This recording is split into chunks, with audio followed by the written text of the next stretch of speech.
ৰাজ্যিক বিজেপিৰ কাৰ্যালয়ত দিলীপ শইকীয়াই সংবাদমেল সম্বোধন কৰিছে আমি পোনপটীয়াভাৱে লৈ গৈছো মিয়া মেজৰিটি অসম কৰাৰ কংগ্ৰেছৰ যিটো ব্লুপ্ৰিণ্ট নতুন বড় অসমৰ কংগ্ৰেছৰ যিটো ব্লুপ্ৰিণ্ট এয়া অসমৰ খিলঞ্জীয়া আৰু অসমক ভাল পোৱা প্ৰকৃত ভাৰতীয় মানুহৰ বাবে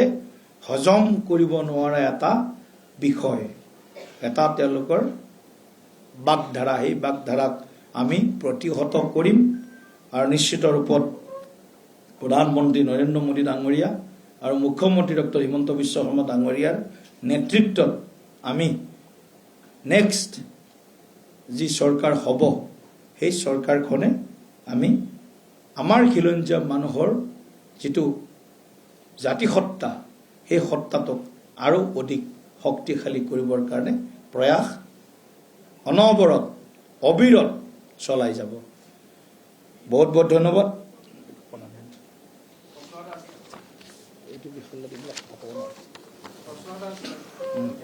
হয় আমি অসম আন্দোলনৰ আনুমতি শুনিবলৈ অসম আন্দোলন ধৰ্মভিত্তিক নাছিল অসম আন্দোলন আছিল সামগ্ৰিকভাৱে বিদেশী বহিষ্কাৰ কৰাৰ এটা আন্দোলন আৰু বিজেপিয়ে যিটো কা আন্দোলন যিটো আইন আনিলে তাৰ জৰিয়তে বিদেশী এটা বাছ এটা কাটি দিলে গতিকে অসম আন্দোলনক আপেক্ষিকভাৱেহে বিজেপিয়ে ছাপোৰ্ট কৰে নে সম্পূৰ্ণভাৱে ছাপোৰ্ট কৰে আজিৰ স্থিতিটো আপোনালোকৰ দুটা ফালৰ পৰা বেলেগ বেলেগ যদি বিদেশী এটা চাইডৰ পৰা আহিছে এটা চাইডৰ পৰা হয়তো অসম আন্দোলনক ছাপোৰ্ট কৰিছে স্থিতিটো কেনেকুৱা এইটো স্থিতি স্পষ্ট আছে 1950 চনত এখন আইন পাছ হৈছিল ইমিগ্ৰেশ্যন এক্সপালছন ফ্ৰম আছাম এক্ট 1950 সেই আইনখন ভাৰতবৰ্ষত বা অসমত যদি বলবৎ হ'লেহেঁতেন কংগ্ৰেছে অবাধ অনুপ্ৰৱেশ ৰোধ কৰিব পাৰিলেহেঁতেন কিন্তু নকৰিলে ইমিগ্ৰেশ্যন এক্সপালছন ফ্ৰম আছাম এক্ট 1950 সেই আইনখনত প্ৰাৱধান আছিল ব্যৱস্থা আছিল কিন্তু নকৰিলে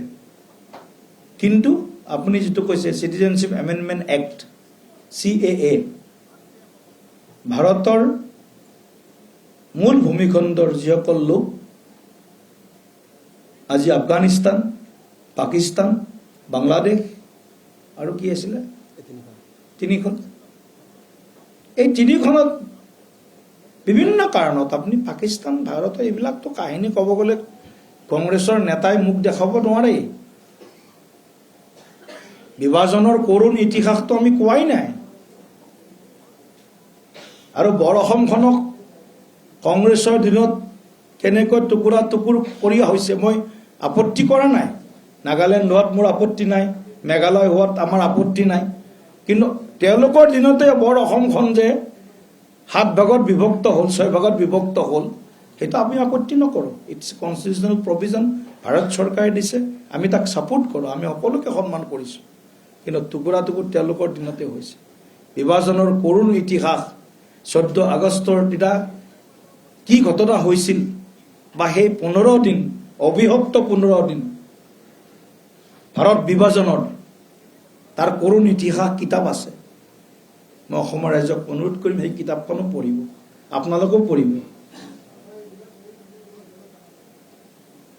সেই 15 দিন অবিভক্ত 15 দিন কিতাপখন পঢ়িব তেতিয়া গম পাব CAA our commitment it's not political issue